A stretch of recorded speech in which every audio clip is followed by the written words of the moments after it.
tokoh agama Lebo yang saya hormati, bil khusus lagi keluarga besar almarhum Syahrul Ramadan, teman-temannya, saudara-saudaranya. Hari ini, malam ini kita laksanakan pembacaan doa tahlil, sekaligus kita sambung lagi dengan ceramah agama takziah.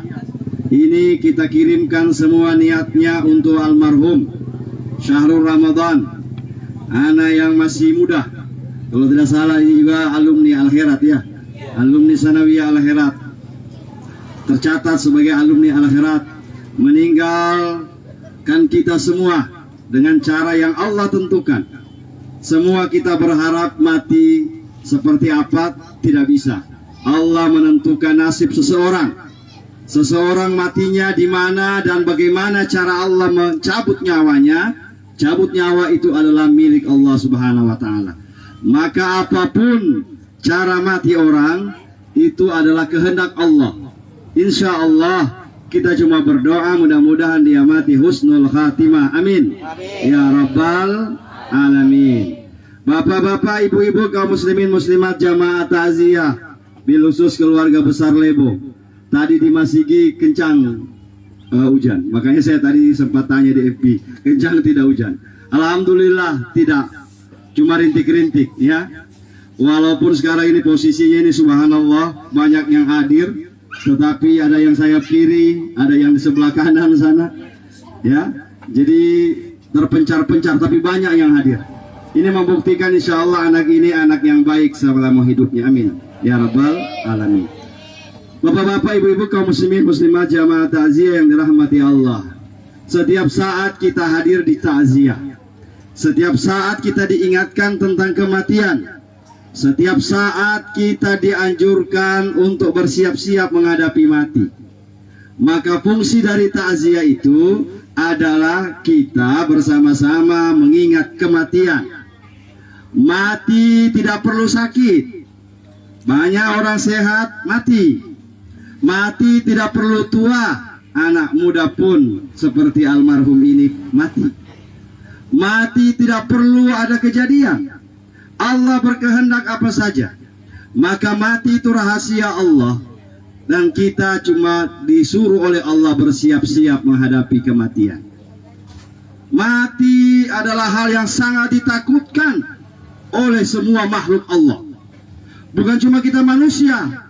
Semua kullu man 'alaiha fan. Semua yang ada ini akan sirna. Semua yang ada ini akan musnah, akan mati. Il wa yabqa wajhu rabbika dzul jalali wal ikram. Yang tersisa adalah Allah yang maha bijaksana, yang maha mulia. Maka semua ciptaan Allah itu akan binasa, bapak-bapak, ibu-ibu. Binasa semua. Bahkan iblis, Bu, Pak, iblis, tahu iblis? Tahu, kenal di mana dengan iblis? Iblis ini gelar, bukan nama. Iblis ini gelar untuk rajanya setan. Ya, rajanya setan. Kalau dibilang raja berarti sudah dia. Dia iblis ini punya pasukan-pasukan. Pasukan-pasukan iblis ini banyak sekali. Kita ini tidak pernah berhadapan dengan iblis. Kalau seandainya kita berhadapan langsung dengan iblis, niscaya tidak satupun kita yang selamat, bapak-bapak, ibu-ibu. Maka setiap saat kita a'udzubillahi minasyaitonir rajim. Aku berlindung kepada Allah daripada gangguan bisikan setan yang terkutuk. Nah, setan-setan ini rajanya itu namanya iblis.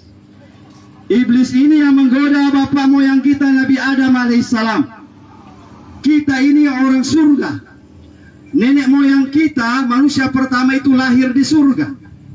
Diciptakan oleh Allah di surga. Tinggal di surga. Hidup di surga. Akan tetapi karena godaan iblis, akhirnya nenek moyang kita diusir ke dunia. Diusir ke dunia, lahirlah kita semua ini anak cucu keturunan Nabi Adam alaihi salam.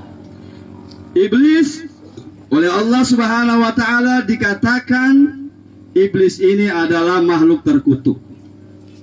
Iblis ketika dikutuk oleh Allah, ya Allah, kata iblis, saya menerima kutukan dari engkau, tapi saya minta ya Allah, akhirkan saya punya umur, jangan cabut nyawaku, kata iblis, sampai hari kiamat.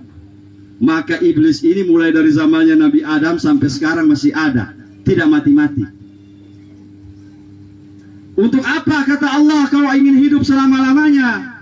Maka kata iblis, saya akan menggoda Nabi Adam alaihissalam. Gara-gara dia saya menjadi makhluk terkutuk. Padahal ini kesalahannya iblis.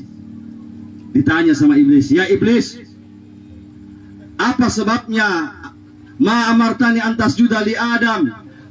Wahai iblis, apa yang menyebabkan engkau tidak mau sujud sama Nabi Adam alaihissalam? Ini perlu kita tahu sejarahnya. Maka kata iblis, ana khairu minhu. Ya Allah, kenapa saya tidak mau sujud sama Adam? Ana khairu minhu, saya lebih baik daripada dia. Jadi kalau ada manusia sekarang merasa lebih baik, lebih alim, lebih pintar, lebih cerdas, lebih hebat, iblis. Ya, karena dosanya iblis bukan tidak sholat. Iblis itu ahli ibadah. Dosanya iblis bukan tidak taat sama Allah. Iblis sangat taat sama Allah. Tetapi dosanya iblis ini yang berbahaya. Kalau kita manusia bikin dosa ini, kita turun derajat menjadi iblis.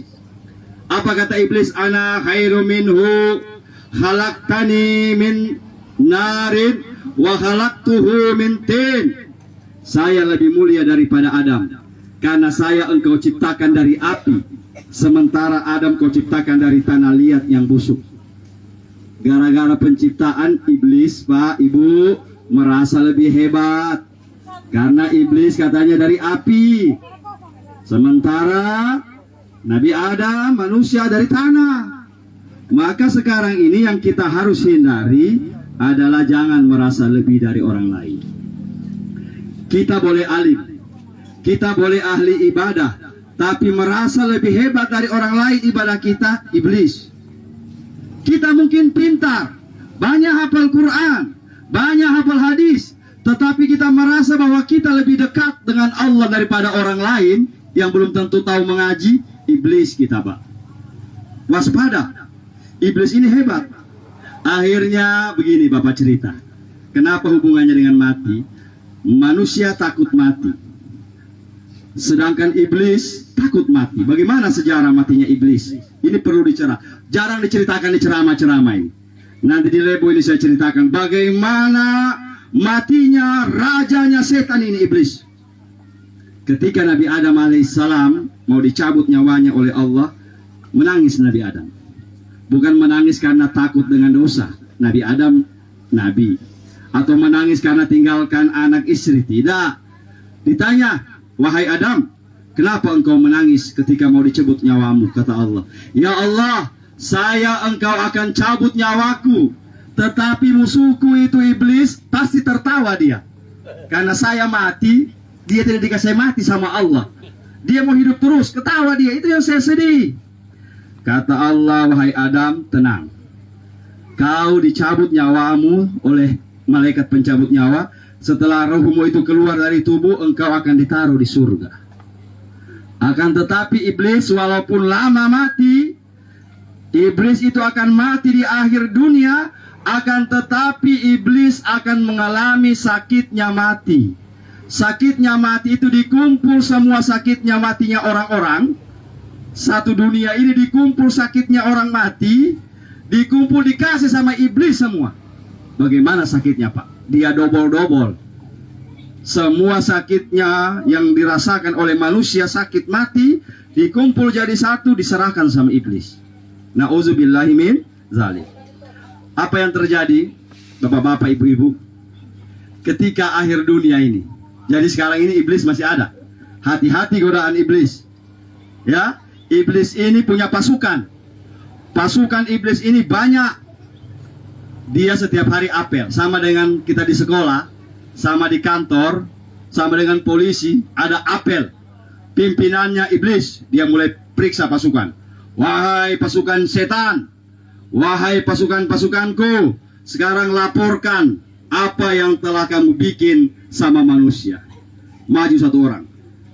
Wahai iblis, wahai pimpinan kami, wahai raja kami, saya tadi menggoda manusia, akhirnya dia tinggalkan sholat. Kata iblis apa? Oh, manusia itu tinggalkan sholat, cuma itu yang kau bikin sama manusia.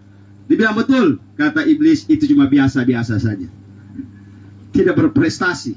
Satu lagi melapor, saya menggoda manusia, akhirnya dia tidak puasa. Kata iblis, itu juga cuma yang biasa saja. Semua laporan dianggap oleh iblis biasa-biasa saja. Ada satu setan datang melapor, wahai iblis, saya sudah melakukan suatu perbuatan. Saya goda manusia, akhirnya dia berpisah dengan istrinya. Yufarriqu ma baina mar'i wa zawjihi. Kata iblis, saya sudah kasih pisah dorang, saya kasih cerai dorang. Maka iblis langsung ambil piala. Kalau ini yang baru hebat. Kau menjadi iblis, setan yang nomor 1. Pak, Bu, kalau kita belum sholat, iblis tidak ketawa. Kalau kita tidak puasa, iblis tidak ketawa. Tapi kalau kita punya rumah tangga hancur, rusak, disitulah iblis tertawa. Jadi jangan, pertahankan, kuat rumah tangga, karena ini modal utama. Kalau rumah tangga hancur, rumah tangga cerai, pisah, kawin lagi, pisah, menikah lagi, itu teman iblis. Kenapa? Iblis sangat senang sekali. Maka diupayakanlah bagaimana rumah tangga ini supaya baik. Kalau rumah tangga orang baik, insya Allah dia sholat baik. Bagaimana mau khusus sholat kalau mai tua barongrong terus, pang. Bagaimana istri mau sholat bagus, mai tua bikin sakit hati, betul Bu? Tiada khusus. Ini papanya ini macam-macam baik juga. Jadi rumah tangga modal. Dan iblis punya senjata paling hebat itu adalah memisahkan hubungan rumah tangga seseorang. Maka ada istilahnya itu ruqyah syariah. Ruqyah syariah itu kalau ada rumah tangga yang tidak ada sebab, cuma masalah kecil berantem terus, cuma masalah rokok misalnya, masalah masakan tidak enak sudah jadi ribut, sampai bakalai, sampai baku usir, sampai cerai, berarti ada iblis di dalam. Maka ada istilah sihir. Sihir itu pemisah rumah tangga. Waspada Bapak Ibu. Ada sihir, ada bentuk sihir jin dan manusia. Tujuannya itu pisahkan rumah tangga kita. Lamma alqa qala Musa majitum bihi sihir innallaha sayubtilu ma bainal mar'i wa zawjihi wa ma hum bidharina min ahadin illa biidznillah. Dalam Al-Qur'an banyak dijelaskan. Maka waspada. Kalau kita sering marah-marah, mai tua sering marah-marah, ya, Bu, tidak tanggal tua, tanggal muda dia pasang muka jahat terus. Kan biasa ada istri begitu. Kalau lagi tanggal muda, tapi bukan ibu-ibu di sini, bukan ibu-ibu di Lebo. Kalau tanggal muda dia senyum-senyum sama suaminya, Papa le, apa dimasak, mau makan apa. Tapi kalau tanggal tua, tidak ada doi, orang bagus bilang degaga doi. Waduh, dia pasang dia punya muka. Kau tidur-tidur terus. Tiada uang ikan, tiada baras. Ini kenapa lagi? Jangan-jangan iblis. Cek. Ya, kalau begini kejadiannya Bapak Ibu-Ibu, setiap saat berantem, setiap saat baku marah, waspadai, segera namanya ruqyah. Ruqyah syariah itu tidak harus pergi sama ustadz, ya, tidak harus pergi cari ini dan sebagainya. Ruqyah syariah itu kita sendiri yang bikin, kita sendiri yang lakukan. Ya. Cek, ya, kita sendiri yang lakukan Bapak Ibu-Ibu. Caranya bagaimana? Ruqyah syariah itu berwudu. Setelah berwudu, mengarah ke arah ke kiblat, atau lebih bagus setelah berwudu sholat 2 rakaat. Ya Allah, kenapa rumah tangga saya hancur begini? Ya Allah, kenapa istri marah-marah terus? Berikan petunjukmu ya Allah, berikan hidayahmu ya Allah. Jangan-jangan ada sihir kita ini, jangan-jangan ada orang yang memisahkan rumah tangga kita.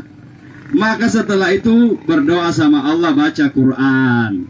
Kalau bisa baca surah Yasin. Dia bilang, aduh setengah mati baca Yasin. Ayat kursi. Allahu la ilaha. Semua hafal ya. Ayat kursi. Ayat kursi ini penting sekali. Setiap habis sholat diusahakan baca ayat kursi. Bukan nanti ada orang kemasukan. Sekarang ini kalau ada orang kemasukan baru baca ayat kursi. Nanti takut baca ayat kursi. Padahal ayat kursi itu dibaca setiap saat. Habis sholat ayat kursi. Habis sholat ayat kursi. Supaya apa? Supaya kita dilindungi oleh Allah Subhanahu wa ta'ala. Baca ayat kursi berapa kali? Baca sampai 3 kali, 5 kali. Kalau perlu taruh air di situ, pakai minum. Ayat kursi, setelah ayat kursi baca 3 kul. Kul huwallahu ahad. Kul a'udzu birabbil falaq. Kul a'udzu birabbin nas. 3 kul. Jadi ketika saya bilang, baca 3 kul, dia bilang, sudah Ustaz. Saya cepat sekali. Sudah saya baca tadi 3 kul. Saya bilang, mau cepat mau baca. Padahal cuma 3 kul dia sebut di situ. Itu bukan lari setan, cuma datang setan. Ya. Setelah itu diminum, insya Allah. Kembali ke laptop tadi, bagaimana matinya iblis? Iblis mati, bapak-bapak, ibu-ibu. Ketika manusia sudah mati semua, maka iblis, Allah perintahkan, wahai malaikat pencabut nyawa, cari iblis dimanapun dia berada. Maka turun pasukan dari langit mencari iblis. Iblis ini lari ke utara. Pas lari ke utara, baru sampai dia di utara dunia, malaikat pencabut nyawa sudah di sana. Dia lari ke atas gunung yang paling tinggi. Baru sampai dia di atas gunung yang tinggi, malaikat maut sudah duluan. Mau kemana mau lari kau? Iblis ini masuk ke dalam lautan, dia paling dasar lautan yang paling dalam. Ternyata iblis sudah malaikat pencabut nyawa juga sudah di situ. Akhirnya iblis ini dicabut nyawanya oleh Allah, oleh malaikat pencabut nyawa dengan sakit yang sangat luar biasa sekali. Oleh karenanya bapak-bapak, ibu-ibu, kaum muslimin dan muslimat yang dirahmati Allah, kembali kepada mati. Mati ini milik kita semua. Kita ini cuma berdoa sama Allah, ya Allah matikan saya husnul khatimah. Tidak usah tanya-tanya kapan saya mau mati. Biar kita tidak tanya, mau mati juga. Tidak usah terlalu berani dengan mati. Ada orang begini, kalau begini saya punya hidup lebih baik mati saja. Ini terlalu berani. Ada juga terlalu takut dengan mati. Dengar ambulans naik asam lambung. Pengumuman di masjid orang meninggal dunia, bikin air gula dia. Takut. Tidak tidur 1 malam. Nah, ini takut sekali dengan mati. Bu, Pak, tidak panjang ceramah, jangan mau hujan. Yang paling penting dalam hidup kita ini yang di dalam, ruh. Sebab Bu, kalau ruh ini sudah keluar dari badan, orang jadi takut, betul? Sekarang ini kita dengan istri, kita dengan anak-anak, kita dengan teman, masih hidup, baku taman, baku polo, tidur sama-sama, berjalan sama-sama, ya, pergi rekreasi sama-sama, apalagi tahun baru ini dengan teman. Tapi itu kalau hidup. Coba kalau begitu nyawanya sudah dicabut oleh Allah, sudah jadi mayat dia. Coba kata, ada yang berani berteman tidur dia. Misalnya ini temannya ini, aku bawa terus setiap hari. Begitu meninggal temannya ini, ditaruh di rumah, besok baru dikuburkan, suruh temannya tadi itu, kau jaga dulu, saya mau tidur. Pasti dia bilang, jangan sendiri saya lihat. Harus banyak orang. Padahal ini orang yang paling dia cintai, orang yang paling dia sayangi. Cuma karena sudah ada nyawanya, akhirnya dia jadi takut. Maka yang berharga dalam hidup kita ini bukan badan, ruh. Jangan baku lomba kasih bagus badan, baku lomba kasih glowing, ya, glowing, skin care, apa semua bagus juga itu. Cuma ruh juga glowing juga. Jangan muka putih, glowing, hati tagara, ya, hati kotor, busuk hati. Biar mau diapa itu muka, mau diapa muka kalau hati busuk. Orang bilang, Ustaz bagaimana itu hati Begini Pak, Ibu, saya pernah bawa di ceramah-ceramah. Kata Nabi Shallallahu Alaihi Wasallam, hati-hati perempuan, hati-hati ibu-ibu yang setiap saat menampakkan wajah tidak senang sama istrinya, sama suaminya. Seperti yang saya tanyakan tadi, mau tanggal tua, tanggal muda, mau apapun, selalu marah-marah suami. Hati-hati juga.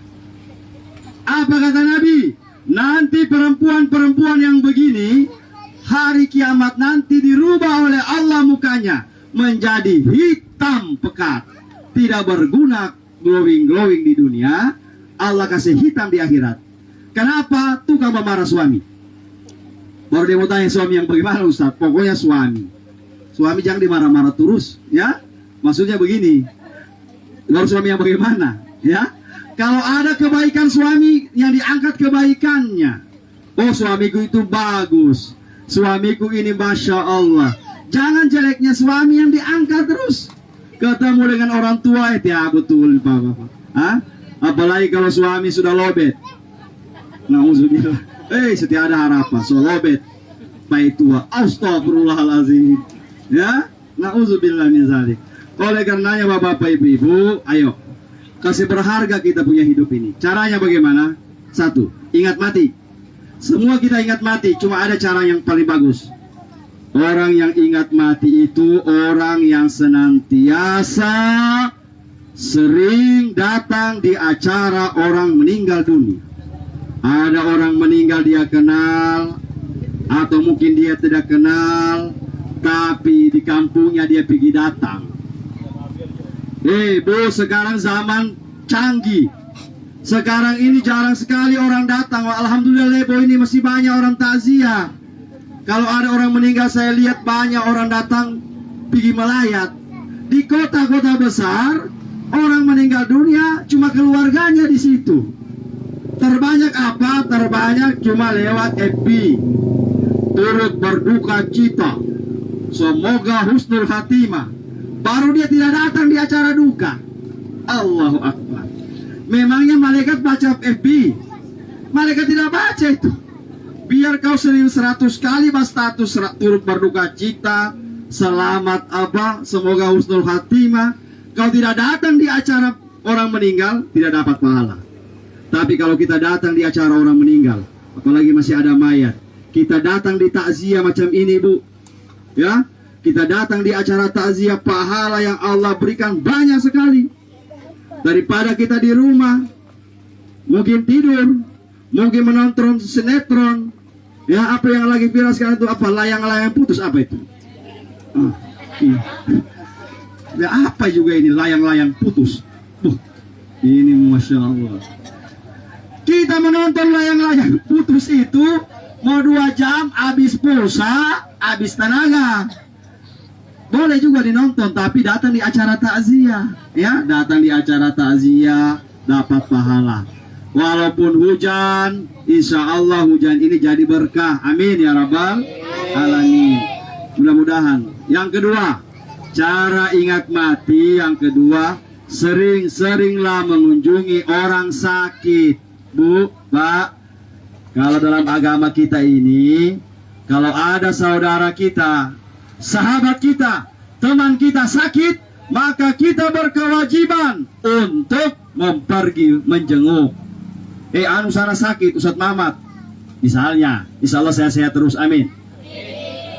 Di mana? Oh, saya pergi jenguk, ya. Ada tata caranya. Satu, tidak boleh menjenguk orang sakit lama-lama.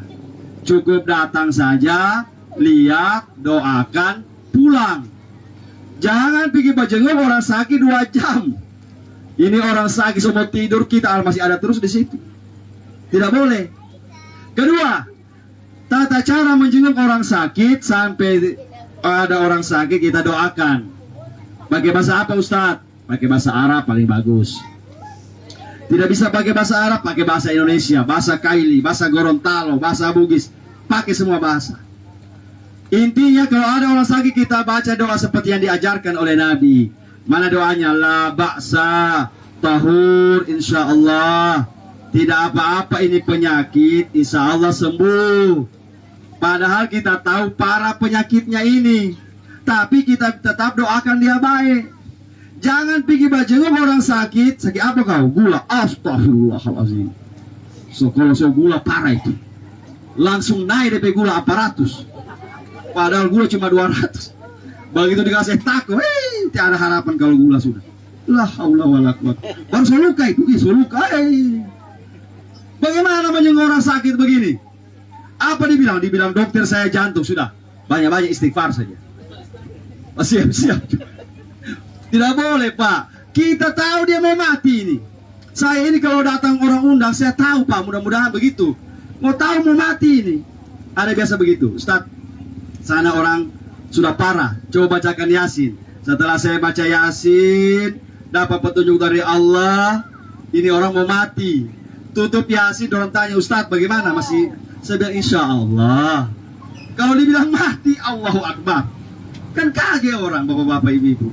Yang ketiga, jangan menjenguk orang sakit kalau penyakitnya penyakit menular. Sudah tahu-tahu kena corona, kamu pergi lihat dia, itu bunuh diri. Penyakit apa dia? Aduh, positif corona, terus pergi lihat, Allahu Akbar. Tidak boleh dilihat. Berikutnya, tidak boleh menjenguk orang sakit kalau penyakitnya itu berada di tempat-tempat aurat. Contoh dia babisul, tapi di pantat. Jangan pikir dia, mana bisul? Coba buka. Allahu Akbar. Maka bisul jangan dipikirkan. Ya, orang babisul kanker, apalagi kanker payudara. Aduh, kanker serviks, kanker kemaluan itu tidak boleh didatangi. Kenapa? Malu. Cukup didoakan saja. Mudah-mudahan kasih yang sehat walafiat. Sebab kalau orang pilih ya dia malu bapak-bapak ibu-ibu. Jadi 4 ini tidak boleh lama-lama. Kemudian doakan orang yang sakit. Yang ketiga adalah tidak boleh kita membicarakan yang lain-lain. Yang keempat tadi yaitu apa tadi? Dan yang kelima kita membawa oleh-oleh. Nah ini. Dulu, zaman saya dulu itu rame kalau orang ke rumah sakit beli gula, beli kopi, buah. Itu anjuran Nabi. Bikin bubur. Sebab orang sakit itu Pak, pertama selera makannya dicabut oleh Allah. Ketika ada orang sakit, 3 yang Allah cabut, 3. Yang pertama Allah cabut cahaya wajahnya, cahaya mukanya. Biarpun artis kah dia, manusia ganteng, cantik, tapi kalau sakit hilang cahaya mukanya. Jadi ketahuan ini, kau sakit? Iya, pucat-pucat itu ketahuan Pak. Karena Allah cabut cahaya muka. Yang kedua, ketika orang sakit yang Allah cabut adalah selera makannya. Maka bohong orang sakit kalau dia masih bertambah 2 piring. Dia bilang sakit saya ini. Tapi bubur 3 piring, katomo 1 ekor. Wah, saya tidak butuh sakit. Sebab orang sakit biar mau masuk bubur saya mati. Allah cabut. Yang ketiga yang Allah cabut dosa. Jadi ketika orang sakit Allah angkat dosanya. Tapi maha suci Allah subhanallah. Kalau orang itu sembuh, maka Allah kasih kembali. Yang pertama Allah kasih kembali cahaya muka. Orang kalau sudah sembuh langsung semangat ulang, gagah ulang, cantik ulang, ganteng ulang. Yang kedua, ketika dia sembuh Allah kembalikan selera makannya. Makanya orang kalau makan sampai 3 piring, orang bilang makannya orang baru bayi sakit. 3 piring dia makan. Alhamdulillah. Tetapi maha suci Allah, Allah tidak kembalikan lagi dosanya. Allah sudah ambil, tidak kasih kembali lagi. Ini Allah maha adil bapak-bapak ibu-ibu. Jadi cara mengingat mati pertama tadi, sering-seringlah pergi menjenguk orang sakit. Kedua, sudah kedua ini. Pertama, sering datang di acara kematian. Kedua, sering menjenguk orang sakit. Yang ketiga, cara ingat mati itu adalah sering-seringlah pergi ziarah kubur. Kapan ziarah kubur Ustadz? Paling bagus itu ziarah kubur, apalagi kuburan orang tua, itu hari Jumat. Hari Jumat habis sholat subuh, tidak harus bisa sebelum Jumat, tidak bisa lagi setelah sholat Jumat, tidak bisa lagi minimal habis asar dekat maghrib hari Jumat pergi ziarah kubur. Ya, Itu sunnahnya. Kalau jauh kuburannya 1 bulan 1 kali. Kalau jauh kuburannya 1 tahun 1 kali. Terserah kemampuan. Jangan kita punya kubur orang tua di Mautong, kita pergi ziarat 1 minggu 1 kali, habis ongkos. Ya, terserah. Maka kenapa itu biasa orang tua kita dikubur dekat-dekat rumah? Bubak, ini saya pesan. Kalau ada kita punya tempat keluarga tak kumpul, dikubur di situ. Misalnya di situ papa, dia punya papa, kita punya nenek. Jangan dikasih pisah. Kalau seandainya masih ada tanah di situ, maka bagus sekali itu ada kuburan keluarga. Ya, kenapa? Dorong keluarga dari dunia, insya Allah sampai di dalam kubur, dorong baku dapat terus. Jangan kasihan, orang punya orang tua ini ahli sholat, ahli puasa, kita kubur bagus sebelah dengan pamabo. Sama dengan di dunia itu. Kalau kita baku tetangga dengan orang pamabo, pumpang terus, tidak bisa tak tidur, tidak bisa istirahat orang. Maka kita ziarah kubur. Bagaimana caranya? Adabnya. 1, ziarah kubur itu harus bikin salam. Mana salamnya? Jangan assalamualaikum, tapi assalamualaikum ya ahlal kubur. Assalamualaikum ya ahlal kubur. Sampai sini boleh. Ada yang sambung, assalamualaikum ya ahlal kubur, antum sabikun wa nahnul lahikun. Tidak bisa, salam saja, assalamualaikum wahai penduduk kubur. Maha suci Allah. Seandainya mereka dengar itu, orang yang dikubur dengar kita bersalam. Seandainya Allah kasih dengar sama orang jawab, lari semua orang. Assalamualaikum ya ahlal kubur, waalaikumsalam Muhammad. Lari. Ada satu kisah, kisahnya begini, dia mabuk malam, dia lewat di depan kuburan. Kuburan itu tadi malam kemarin itu orang mau dikubur itu tidak jadi, dipindah tampaknya, akhirnya dia tidak tutup itu lubang. Tamasul rajal itu di situ. Tamasuk di mana? Di dalam kubur yang tidak jadi dipakai itu. Tak tidur di situ. Pagi-pagi dia sudah mulai sadar, dia dengar ada orang bersalam. Assalamualaikum ya ahlal kubur. Dia kan orang di kampung situ, dia ada om tukang punya ini, om tukang pesuara ini. Langsung dia jawab, waalaikumsalam ya ahli bangunan. Oh, lari om tukang. Kenapa dia bilang ini kubur berjawab? Padahal orang mau dalam. Jangan sampai jadi kalau bersalam sama kubur lia-lia. Ada orang tidak. Jangan orang mau jawab orang assalamualaikum ya ahlal kubur. Masya Allah. Kedua, sampai di kubur kasih bersih kubur. Jangan cuma datang pergi menonton, kasih bersih. Kalau ada rumput-rumputnya dikasih bersih. Taruh batu, ya, taruh bunga. Sama bilang lagi bid'ah. Tapi taruh bunga-bunga yang harum-harum. Ya, taruh. Ketiga, disiram kubur. Orang bilang tahu saya siram kubur. Kenapa? Orang di dalam panas meminum. Tidak. Siram kubur itu pakai niat. Ya Allah, sebagaimana dinginnya air ini ya Allah, kasih dingin kasihan orang dalam. Ya Allah, kasih dingin kasihan siksanya. Orang siram kubur. Apa yang dibaca doa apa siram kubur? Baca inna a'tainakal kausar fasalli li rabbika wanhar inna syani'aka huwal abtar. Boleh banyak doa-doa. Tapi kalau mau baca yang doa ayat-ayat itu saya dibaca. Setelah itu duduk baca apa yang kita baca. Baca Al-Quran boleh. Kalau kita lagi halangan berdoa saja. Yang penting ziarah kubur. Kalau orang ziarah kubur, insya Allah dia ingat terus mati. Kenapa sekarang ini banyak kemaksiatan, banyak orang lupa sama Allah, tidak pernah ziarah kubur. Dia lupa sama Allah. Ya, mudah-mudahanlah insya Allah kita ingat sama Allah Subhanahu Wa Taala. Kemudian berikutnya yang paling meringankan siksa kubur itu adalah sedekah.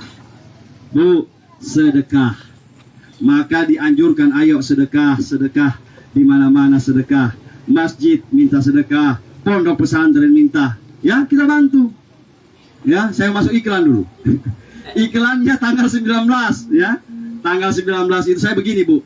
Itu yang di Jonogalora itu itu sudah 500 juta habis. Yang pondok pesantren itu 500 juta. Bantuan pemerintah, bantuan dari semua masyarakat yang transfer celengan subuh, total 500 juta. Karena dia punya cakar ayam besar sekali, luar biasa. Jadi 500 juta baru sampai tiang semua. Bingung saya mau diapakan lagi ini. Akhirnya Ade Apik bilang, bagaimana kalau orang bikin konser saya? Saya bilang, jangan artis perempuan. Tidak mungkin orang mau bikin konser pondok goyang-goyang pantai. Dia bilang, tidak, Zidane. Saya bilang, yang mana Zidane itu?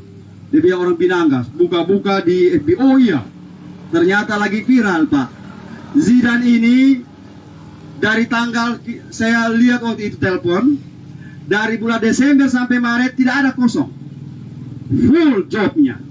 Saya bilang, cuma tanggal 19 boleh, cuma tanggal 19 ada. Bayangkan Pak, orang Parigi job mulai dari Desember sampai Maret full.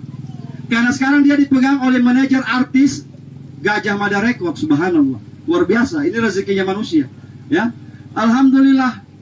Tiketnya berapa Ustaz? 50.000. 25.000 itu masuk di pesantren. Adalah bilang mahal Ustaz. Masya Allah. 25.000 ini bantuan untuk pesantren. 25.000 ini yang mau dibayarkan Zidane. Karena dia bukan naik gerobak, dia naik pesawat PP. Belum dia punya bagasi. Sampai di Parigi dia di hotel, makannya, kemudian dia pulang dikasih doi juga 30 juta. Itu sudah murah. Saya sudah minta tawar sama Zidane, kau ini orang Parigi. Dia bilang, bukan saya menentukan Pak Ustaz. Coba tawar dulu, 50 juta itu paling murah Zidane sekarang untuk wilayah. Tapi karena di Parigi, apalagi ini konser amal, sudah 30 juta. Mudah-mudahan lah bapak-bapak, ibu-ibu, kita bisa sekaligus kita berdonasi di situ ya, insya Allah. Mudah-mudahan semua orang yang nanti ada bilang saya suka Zidane, beli aja karcisnya, tahu sama nonton. Itu iklan, tutup iklan, lanjut. Bapak ibu-ibu kaum muslimin, sedekah luar biasa, pahalanya banyak insya Allah ya. Sedekah untuk siapa Ustaz? Pilih di mana kita mau sedekah. Ada masjid-masjid, tidak bisa sedekah pribadi ya, kasih sama tetangga kita yang butuh. Sedekah ini, sedekah tidak harus doi. Mana? Tabassamuka fi wajhi ahika sadaqah. Kau senyum saja sama orang lain sedekah. Maka muka itu kasih banyak senyum. Ketemu orang, assalamualaikum, gimana kabar le? Sedekah. Allah catat. Ini tidak ketemu orang pasang stand. La ilaha illallah. Apalagi kalau orang lihat orang baru. Orang dari mana ini?